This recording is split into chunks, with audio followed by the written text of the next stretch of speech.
Very good. Thank you for braving the storm that seems not to be here yet. Let's see, and spring break. Yeah, nice. All right. Here we go. Jewish calendar. So the Jewish calendar is lunar-based, whereas ours is not. I don't know.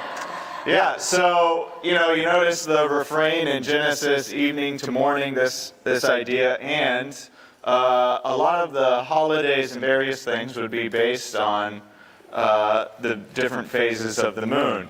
As I recall, one Jewish writer I read, he's like, I could tell you what holiday is coming up based on how the moon looks, right? So I don't understand that at all. I've never really paid that much attention to it, honestly. But yeah, so it's a slightly shorter year as well in the days. Jewish day is from sunset to sunset. There was evening and there was morning, right? This is also why, too, like if you've ever wondered, we say Jesus died and rose again on the third day, and if he died on Friday and he rose on Sunday, well, that's like one day, right? Saturday is what we think about. But any part of a day is considered a full day. So if he was crucified on Friday, and they said, we need to get him buried before sunset. That was the whole initiative. So you count Friday, Saturday, and into Sunday, right? Okay? So on the third day, that sort of concept. Okay, yeah, just talked about that. Jewish holidays, Opa, right? Yes, this is the Opa. Now, again, you throw these holidays in here in the middle of Leviticus and all this. Why? Because you're going over laws and rules, and these things can be heavy. But what's the idea? The idea, of course, is that you need to remember. Okay, don't get caught up in all of the rules and the laws. You need to remember that you're part of a story, and the story is good. The thing that God is doing is good. The thing that God is doing in your life is good. And there are these seasons and these moments, right, where it can get hard and bleak and all these sort of things, but the story is good. And so it's vitally important that you remember this. And so throughout the year, God initiates these holidays. And by and large, they are just that. They are big celebrations where you recall the story. There's one that's like really solemn. That's the Day of Atonement. But by and large, it's generally the only serious in nature. Now, it has changed over the years. They've added some holidays and things like this, right? Okay, but you have 3 in the spring, 3 in the fall, and then the weekly Sabbath makes 7. Now, I asked the question there, what is the first holiday God establishes? That would be Sabbath, right? Now, we don't think about it like that. We see it typically more as a law. This is another law that you follow, right? Honor the Sabbath day, keep it holy. But a book I recommend if you really want to get an idea of this is called The Sabbath by Abraham Joshua Heschel. So it's a Jewish guy, and it's a small book. So good. The way he writes about what Sabbath means to his family, incredible. And just, he will give you and he's a Jewish guy, like I said, he will give you a different perspective of Sabbath, and you will see it as a holiday, as a day to appreciate the life that God has given you. And the way he writes about how their family observes it and how he understands it, it's beautiful. And so, Sabbath being the weekly holiday that's observed, and then you have these that fall in the spring and the fall. Now, there's currently 17 Jewish holidays. Them guys always be partying, Okay? 17. And like I said, they've been added over the years. Not all of the holidays that Jews observe today are biblical. Okay? But I will say this about the holidays. What I appreciate about the Jewish holidays that I feel like we miss in our own holidays is kind of the point of them. Right? I mean, you think about our biggest holidays, Christmas. We tie it into the story, but it's become so commercialized, right? What story is being told is different throughout every household, right? You think about Easter, or even a national one like July 4th. I mean, how often do we really just sit down and tell the story about Independence Day? We don't. We just fire off fireworks and eat food, right? America, right? I think that's it. But with each of these holidays, right, there's a story, a grand story that is associated with it, right? It's to remind you of the story that you are a part of. It's a reminder of the story that God is doing throughout the earth. And so I appreciate that about them. So we'll go through some of these biblical holidays. Rosh Hashanah, a.k.a. the Feast of Trumpets, where you sound the shofar. And this is the Jewish New Year, okay, which falls generally in the fall around September time. So, any guesses on what year it is according to the Jewish calendar, which gets its start from creation, so they say? 5786 is the current year, according to the Jewish calendar. So that's interesting. Now, there are always people who want to try and figure out when the end times are going to happen.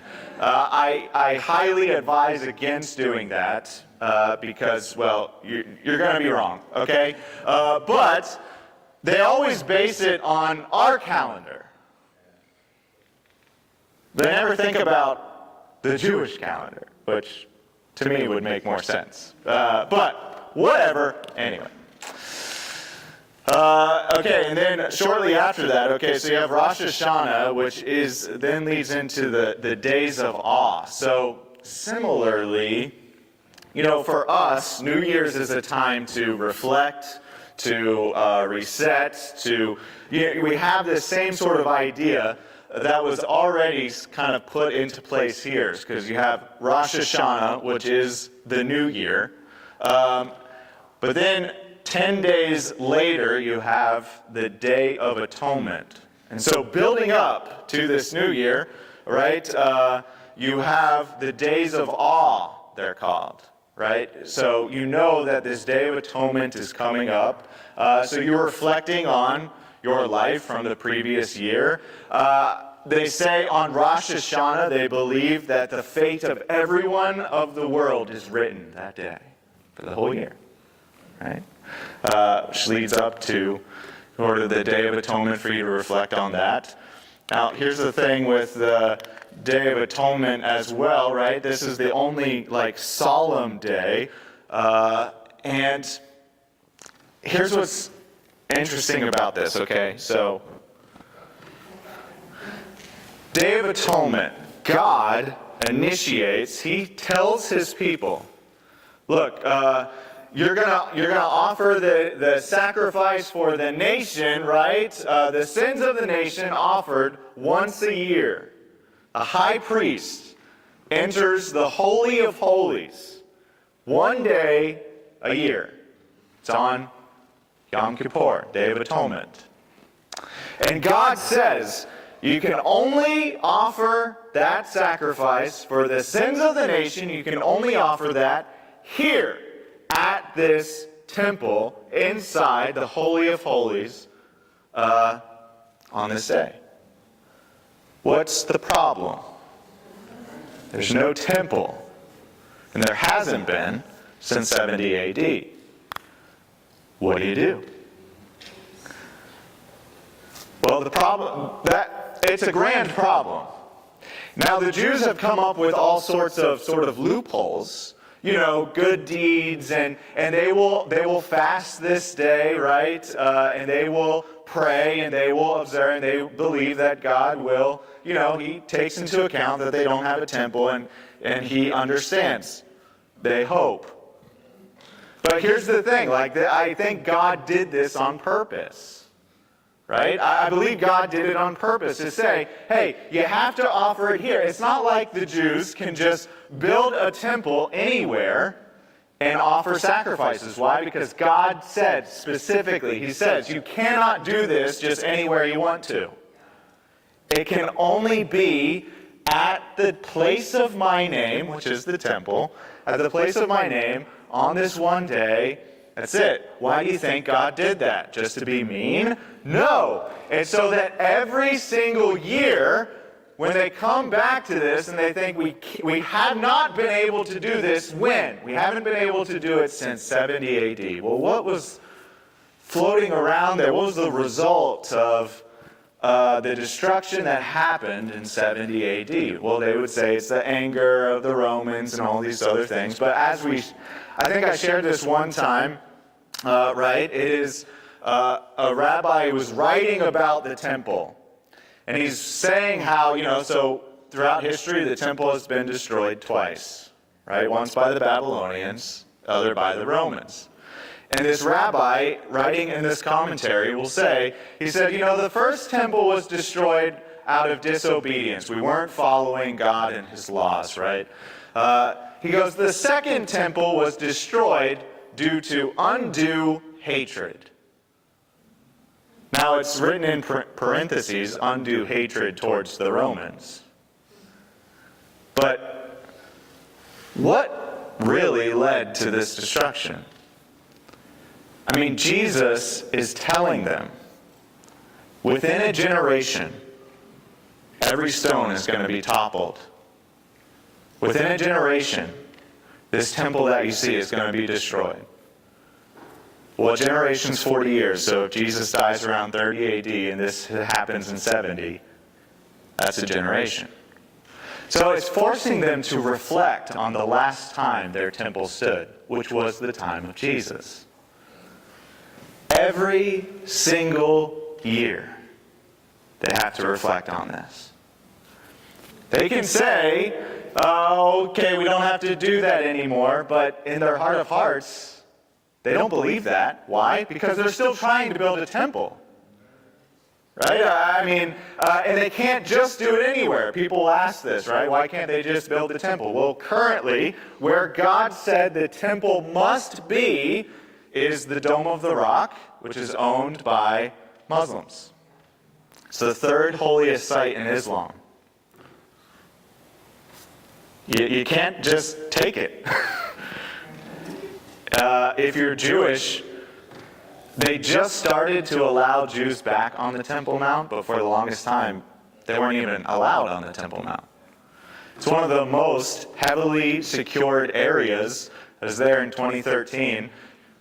You've got to go through a security checkpoint just like you do at the airport. You got to walk through a metal detector. You got guys with AK-47s there.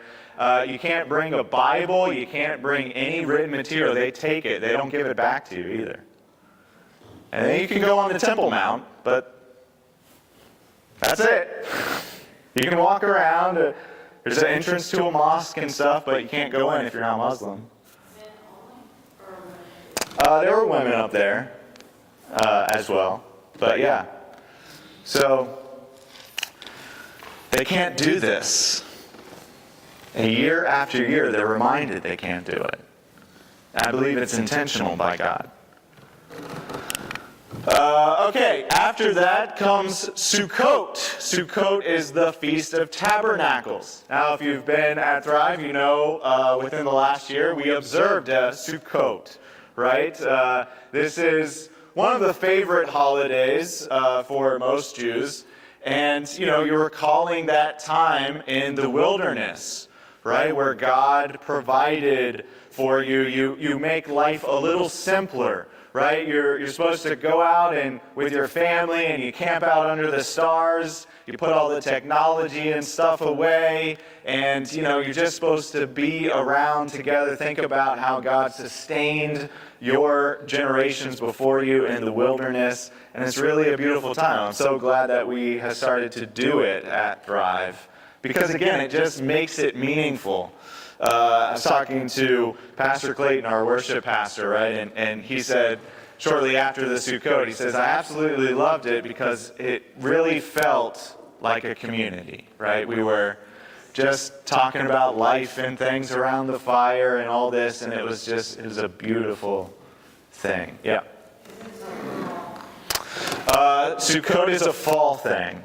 Yeah, right after, it's shortly after, I shouldn't say right after, but shortly after Day of Atonement.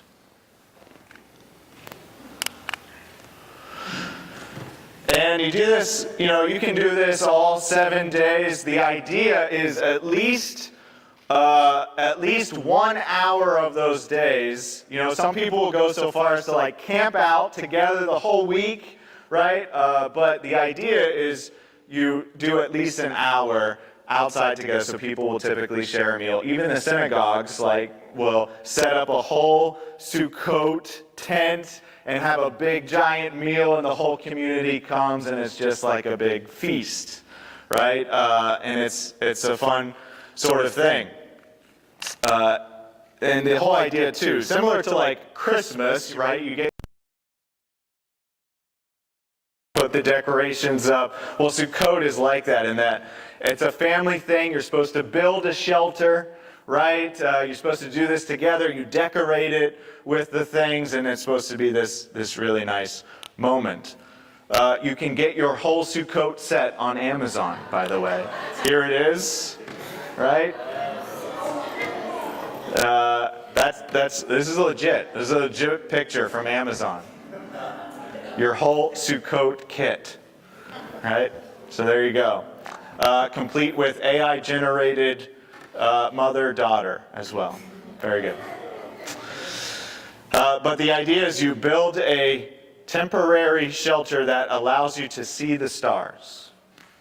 So you can look up at creation and things like that.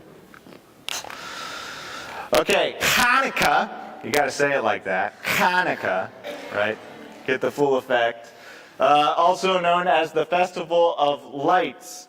Now, this was not a prescribed holiday in Leviticus, but it is a holiday that comes about and Jesus observes it. Okay, so by the time of the New Testament, this was a well-established holiday. It was known as the Festival of Lights or the Feast of Dedication. And what this commemorates, this is not the Jewish Christmas, okay?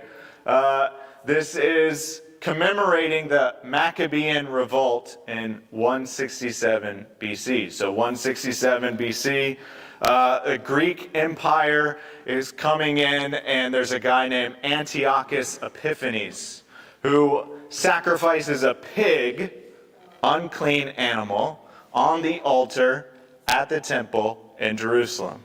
This is a big no-no. Yes? And so it sparks this whole fight and this whole revolt, right? And so as the story goes, they only had enough oil to light the lamp for a day, but it ends up lasting 8 days. And they were able to defeat the Greek overlord empire there. And so they rededicate the temple, which is why it's called the dedication, Feast of Dedication, right? You read about this in John chapter 10. It says it was winter time and Jesus goes up during the Feast of Dedication. That's Hanukkah, okay? After that you have Purim. That actually just happened a week or two ago. Commemorates the story of Esther, right? And this is like a Mardi Gras type flair. It ranges in its craziness. If you're in a city like Ormond Beach, it's pretty family friendly, right? And they tell the story of Esther, and every time you say the name Mordecai, everyone's supposed to boo and hiss and make this whole big thing, and you're supposed to dress up, and there's always these themes and things like this. Now, when I was in Israel in 2013, we walked through a Orthodox Jewish neighborhood, and our guide said, hey, if you come here during Purim, it gets psycho. And he goes, the whole idea is to get completely wasted. Yeah, he said, because in the story of Esther, there's a lot of drinking and partying and all this. And so you are to get completely trashed. As the saying goes, you're supposed to get so trashed you don't know the difference between Mordecai and Haman or something, you know? Like, whoa, really? So weird to me, right? But they say, yeah, it gets nuts. That's why it's kind of like a Mardi Gras type. Now, again, if you're in a city like Ormond Beach, not so much. But that's the wrong dates. That was from previous years. But it was like, I think 2 weeks ago they had it. And then coming up, of course, we have Passover. This one we know, but if you want to really experience it, know about it, come to our Passover Seder. That's going to be happening March 29th, I believe. It's 28th or 29th, whatever that Sunday night is. But yeah, come to it if you've never experienced a Passover Seder before. How many of you have done the Seder before? Okay, cool.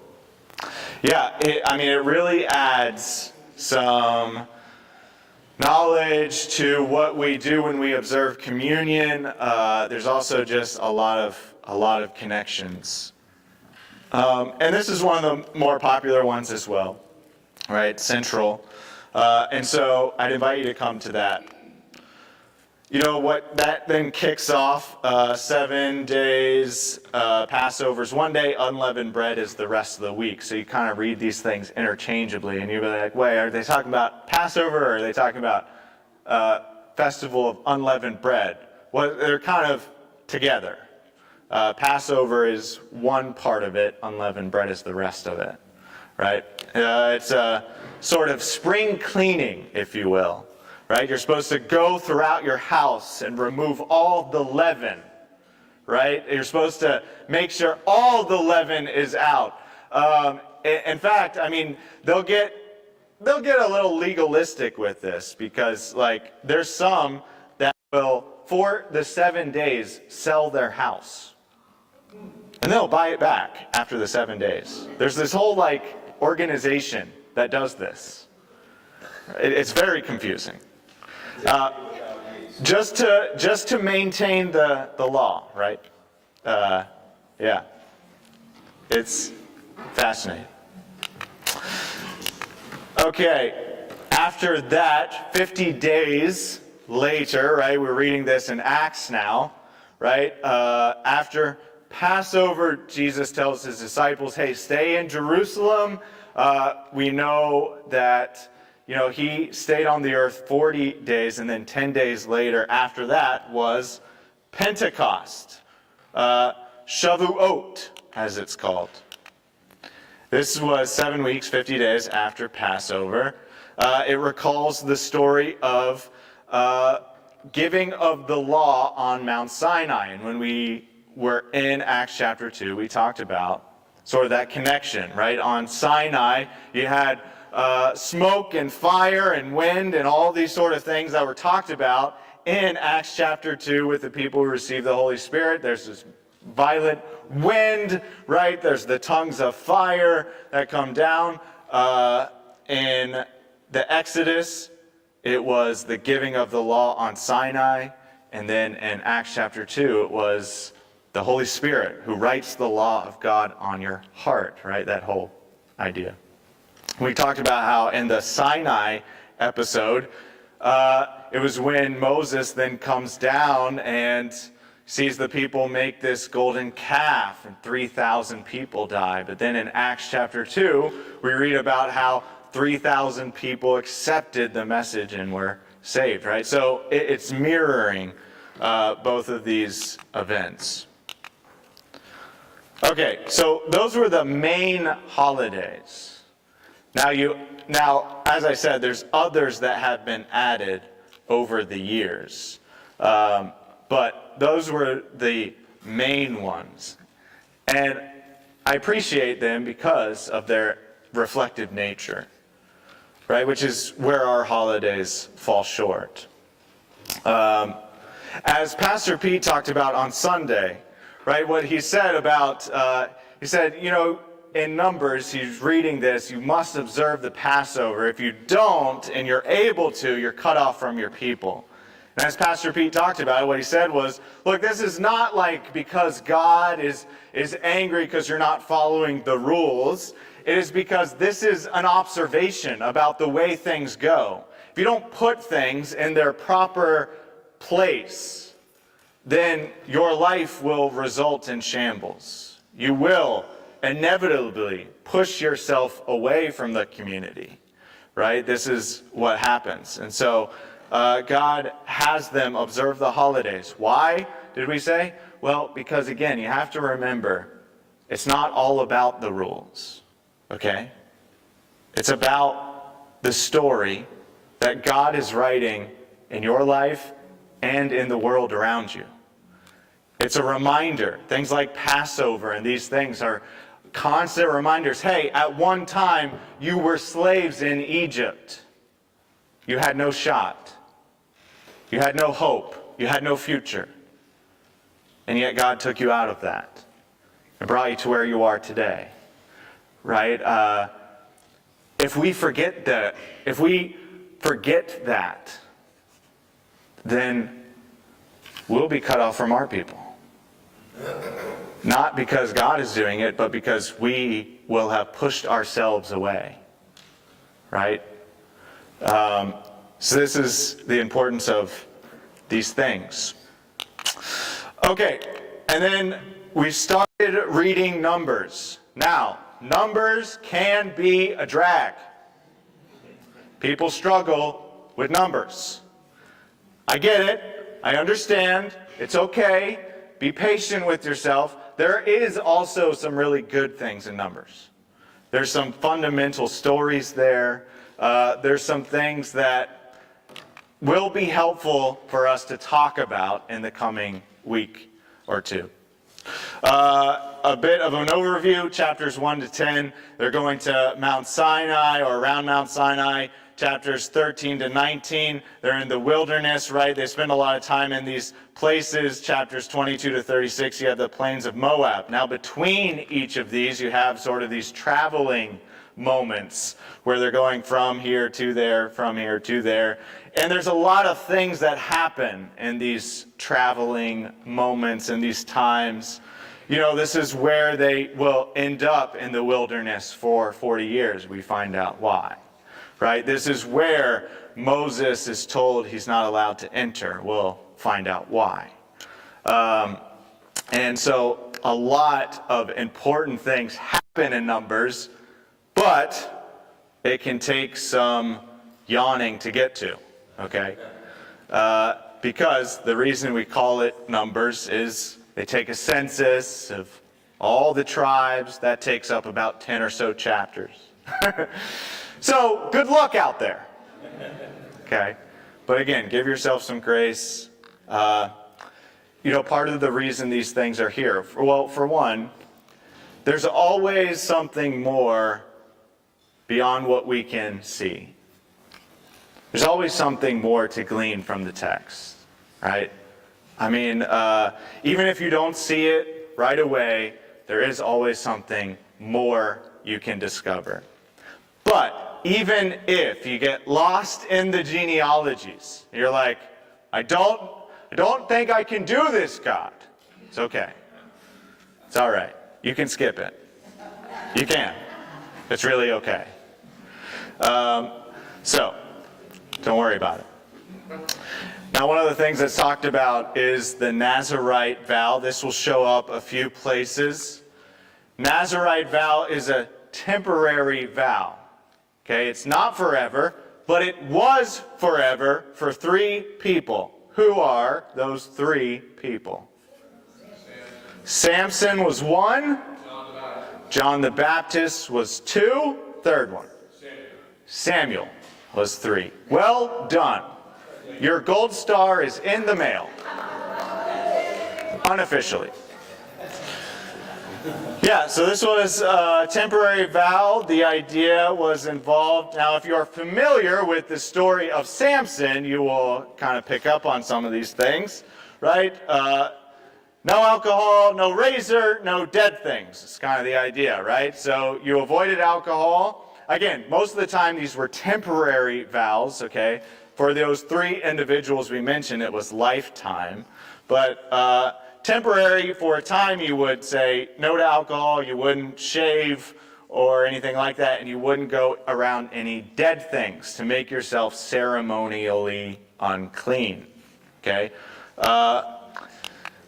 Now, if you are familiar with the story of Samson, he screws up on every single one of these. And it's highlighted in his story. The reason why it's highlighting these things is not random. It is because they're directly tied to this vow. Okay? So that will be important when we get to that story. 3 were lifers: Samuel, Samson, John the Baptist. Very good? Okay, so that's all I have for the Old Testament portions. Our New Testament portion is going to be pretty short, and I leave the last slide for questions. Any questions you want about anything, whatever, okay? So anyway, we'll take a few minutes, and then we'll dive into the New Testament. Eric. Yeah. What happened to Jubilee? Is that a holiday? So the year of Jubilee is not a holiday so much. It was...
was doing a new thing, right? And introducing this concept of justification by faith, right? Which we read about in Romans.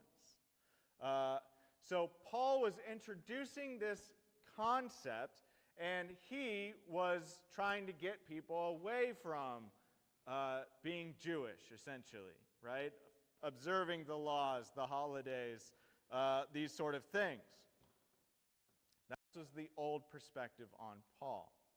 This idea is, that's why we asked last week, some say Paul's the founder of Christianity. In other words, yeah, Jesus is like who it's after, but Paul's the one who kind of puts the fence and the things together, right? Makes it a religion. Now, a new perspective on Paul, which started in the 60s and has grown popularity over the years, is this idea that, Paul is a dedicated Jewish man and remains a dedicated Jewish follower of Jesus. So he still observes the kosher laws, he still observes Jewish law. He has no interest in turning the Jews Christian. He just wants them to believe that Jesus is the Messiah. That's really it. And so he still encourages people to follow the law and these sort of things, not for salvation's sake, but just as a good thing. So what say you? Now you get a glimpse of this in the readings. I'm not sure if these were today's readings. I think maybe they were. This is Paul in Jerusalem. And starting in verse 17. When we arrived at Jerusalem, the brothers and sisters received us warmly. The next day, Paul and the rest of us went to see James. All the elders were present. Paul greeted them and reported in detail what God had done among the Gentiles through his ministry. When they heard this, they praised God. Then they said to Paul, "You see, brother, how many thousands of Jews have believed, and all of them are zealous for the law. They have been informed that you teach all the Jews who live among the Gentiles to turn away from Moses, telling them not to circumcise their children or live according to our customs. What shall we do? They will certainly hear that you have come. So do what we tell you. There are 4 men with us who have made a vow, possibly a Nazirite vow. Take these men, join in their purification rites, pay their expenses so they can have their heads shaved to begin the process. Then everyone will know that there is no truth in these reports about you, but that you yourself are living in obedience to the law." And Paul does this. So, which is it? Need the law or not? Well, so I like the new perspective on Paul. This old perspective on Paul, this idea that Paul was really after this new idea, justification by faith, and, you don't need all of that stuff. Well, it's led to a lot of anti-Semitism. Martin Luther, wildly anti-Semitic. Hitler, obviously. It's led to a lot of a misunderstanding about what Paul is after, I feel. So then in this new perspective, right, it's saying, look, for those maintaining their Jewish heritage, you should keep your Jewish heritage going, right? Not because it saves you. That's never the question. In fact, the new perspective on Paul says this justification by faith thing was not something Paul invented. It's been there since Genesis, right? It was there with Abraham, right? That's kind of the whole point. God has always been after faith. It's not the things itself that saves you, right? That's their whole point. Is like, this has always been there, right? Paul is just clarifying what has always been in their story. Right? Yeah. So you say he was the first Messianic Jew? Paul? Well, technically I don't think you could say that, because there are other Jews who come to believe, right? The disciples themselves, right? But I would say he's the one laying it out more concretely than anybody else. And you will see this argument continue to pop up in his letters, right? Because again, what's his cycle? He goes to the synagogue, he reasons with the Jews, they get upset, he goes to the Gentiles. Now, he's always dealing with this Jew-Gentile distinction, this like how do we get along together? This is always something in his letters, right? And so essentially what his argument is, now the old perspective would say Paul is trying to convince the Jews they don't need to essentially be Jewish anymore. But that's not really what I think Paul's after. The new perspective on Paul, and if you're interested in this, you can read this in like N.T. Wright will write about this. Paul for Everyone, I believe, is the name of the book. What St. Paul Really Said. These are both books by N.T. Wright. He writes about this new perspective on Paul idea. Just saying, no, Paul's trying to preserve the Jewish heritage and all these things. He never stops eating kosher. He never stops observing the laws. We see an example of that in that portion we just read. He's not trying to convince the Jews to stop being Jewish. So I reference the Bema podcast a lot. I really like it. If you haven't listened to it, I invite you to check it out. But they go through when they get to Galatians. When they get to Galatians, right, Paul is dealing with this idea, and so they use a pint of bacon example. They're from Iowa, and he says, there's this restaurant in Iowa that their thing is like a pint of bacon. It's like one of their, appetizers or something. He goes, so let's say that I am an observant Jew who believes in Jesus as the Messiah. I go with my Gentile friend to this restaurant, and the owner brings us this pint of bacon he's very proud of. He goes, do I, as an observant Jew who believes in Jesus, do I eat the pint of bacon, or do I not? And he says, I can. Let's say I don't want to offend my friend who's brought me the pint of bacon. I can eat it. It's fine. It'll be fine. He goes, but I would choose not to, right? Just to keep this heritage alive and well. He goes, now my Gentile friend who's not Jewish also believes in Jesus. Pint of bacon, hey, have at it. He says the idea is that we should be able to sit at the same table together, right? Now, he's trying to keep a heritage alive, and as we read in chapter 15, as I was just talking about with BJ, right? When they give the 4 rules, right? They say, hey, we don't want to, let me just read it. Council of Jerusalem, right?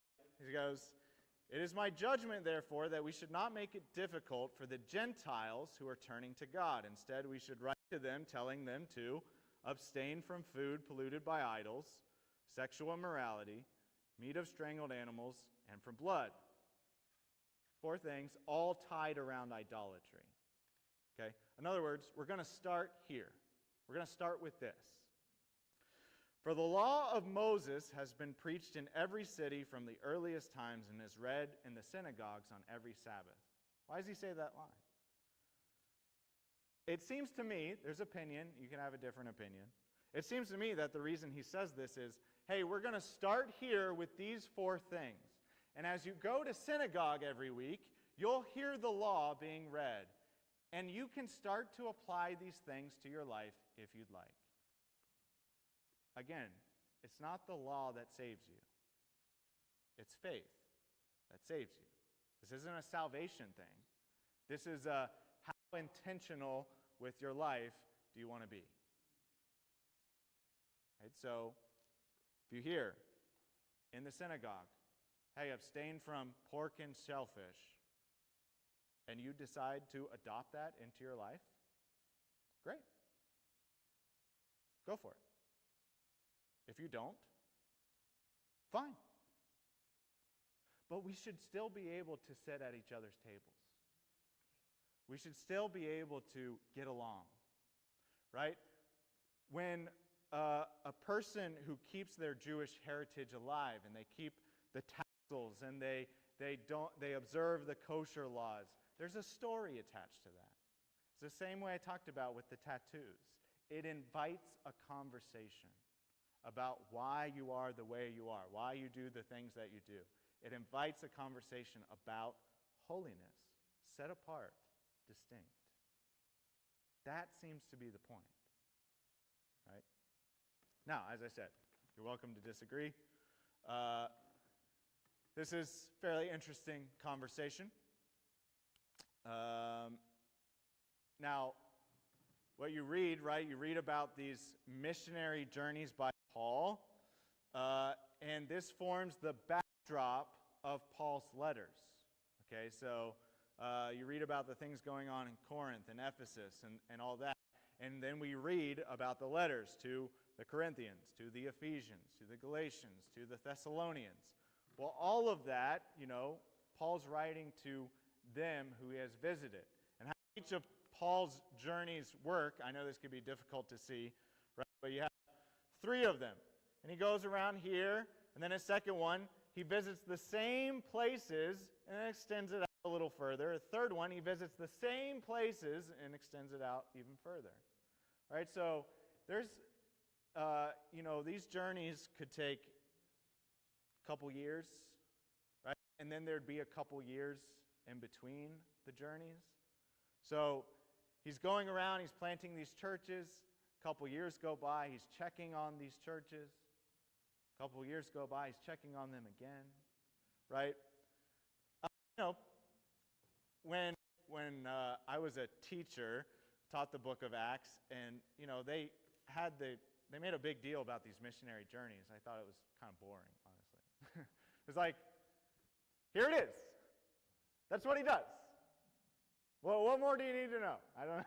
It's like looking at someone's photo album, It's like, that's nice. I wasn't there, though, so I don't. So these are the missionary journeys. Again, repeat a little bit, kind of see.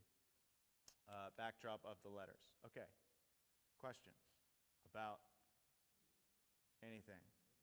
Yeah.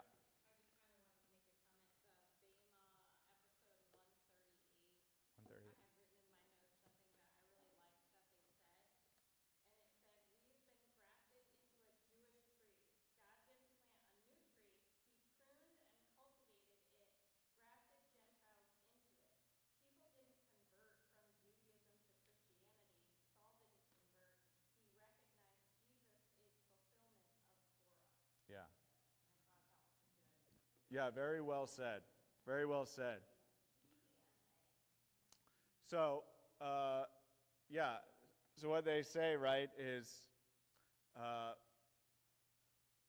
Paul doesn't become a Christian. Paul just applies Jesus to his Jewish faith, right?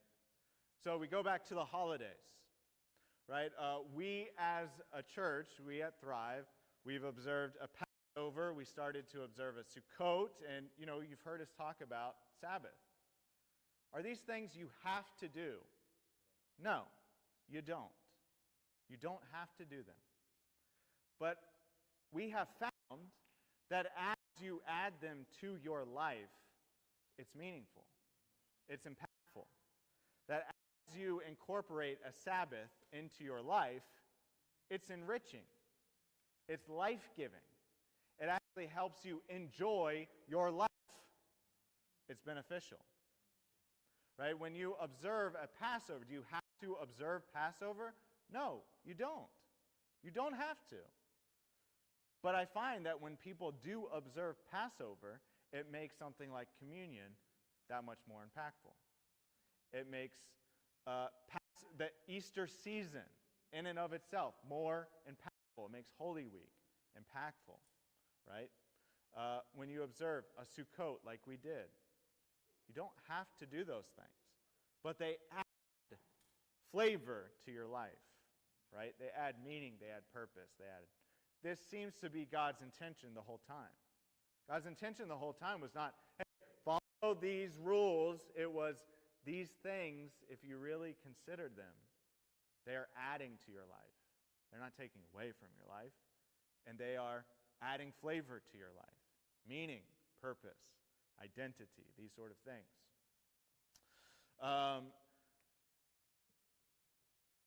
Yeah, I think that's all I want to say about it. But yes, well said.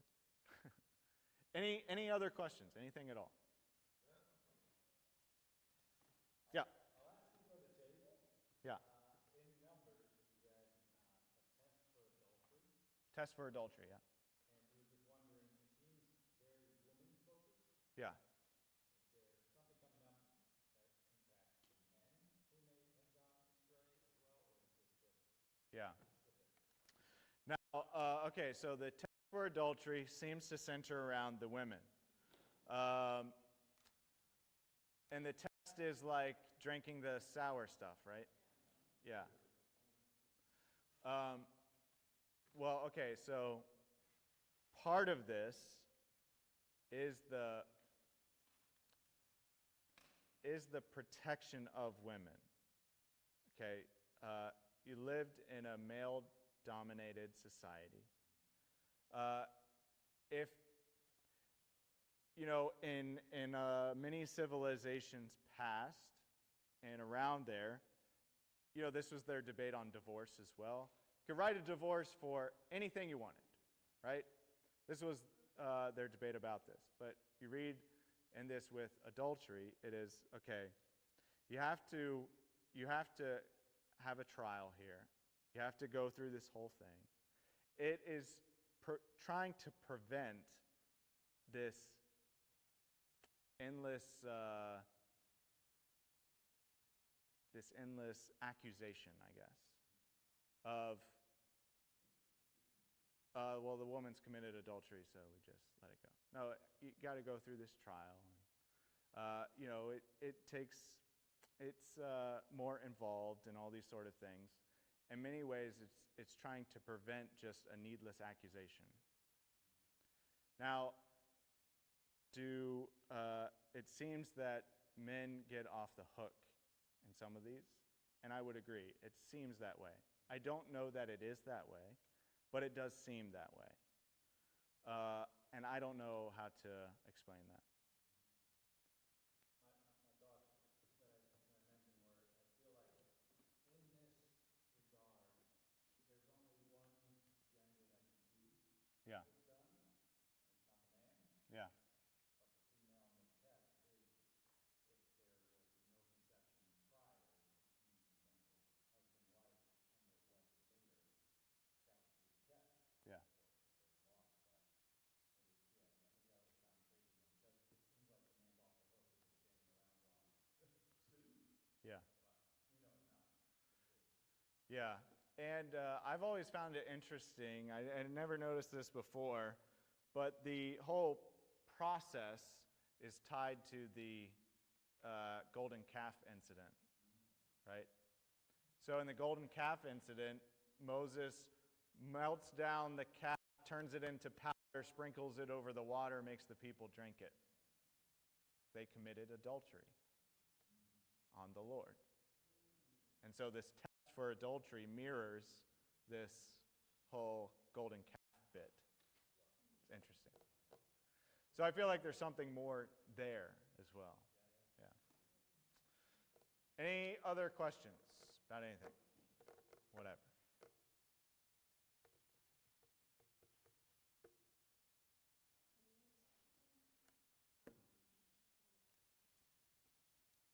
Basically like holy fear, like fear versus fear of God.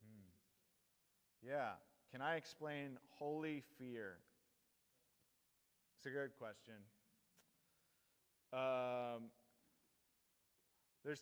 So the word when it comes to fearing the Lord, I don't think I know it off the top of my head. But if you look, I might be able to do it actually.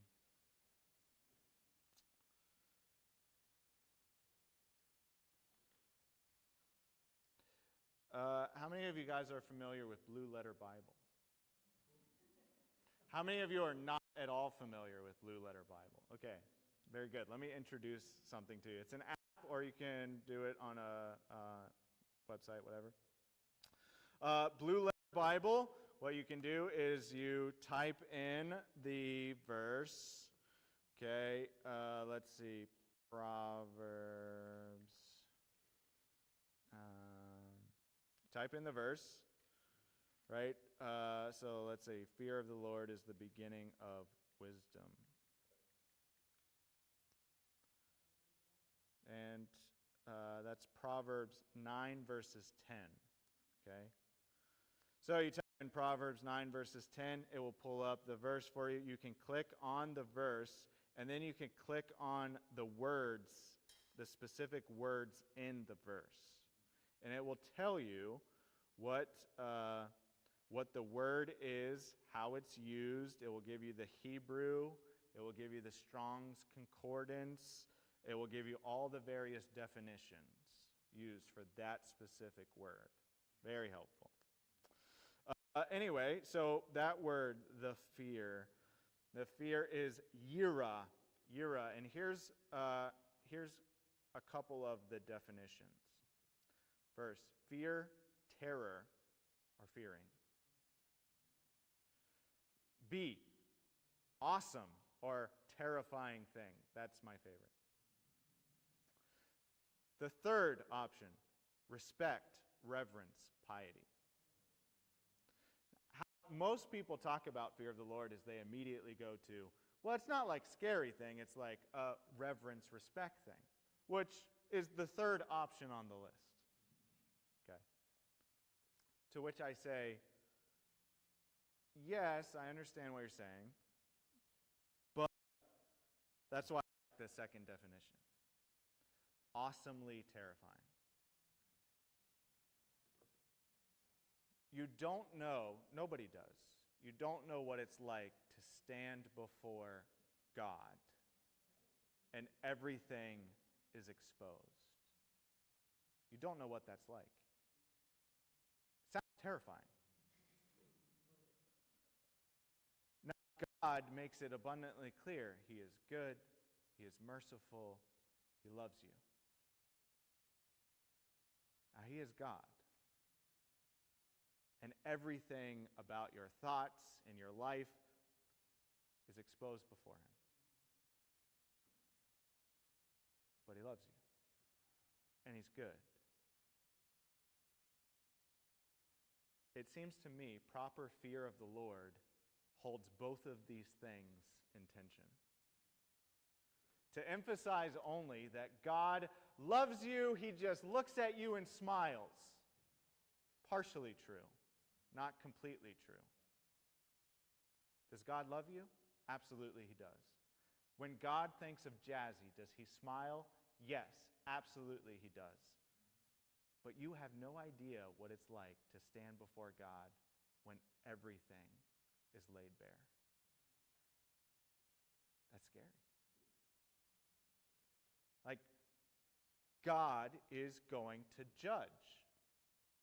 That's scary.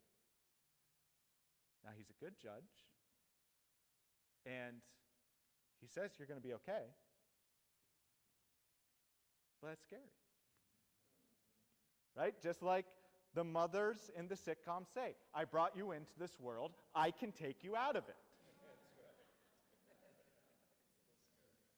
So if you emphasize, oh, God loves me, He's just smiling at me all the time. Well, yeah, but like, He's going to judge.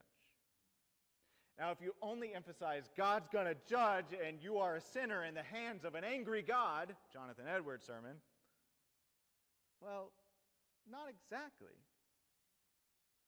Because you have been forgiven, redeemed. Right? These things are also true. So which is it? It is both. Proper fear of the Lord understands that God is God and you are not. And he brought you into this world and he can take you out of it. But it's also understanding that he loves you, that he's good, that everything will be okay. But you might pass through the fire. Hope that helps. I was going to say, that's why I go back to my favorite book of Job, and I just listen to how God comes back to him. And it's like, oh, I didn't know you were there when I raised the mountains and set the tides. And, I know you struggle scrambling your eggs and not burning your toast at the same time. Right? It's like, we don't understand the complexity Yeah. of it, and it's terrifyingly awesome. And just, I don't understand it. Yeah. It's awesome. But I shouldn't simplify it down to one or the other. Yeah. My problem with only saying reverence and respect is that you lose the relational aspect of that. You can have reverence and respect for the president, for the king, for some official, but have no connection to that person whatsoever. That doesn't seem to be what God is after. God is relational. So to me, the reverence and respect thing isn't enough. Yeah.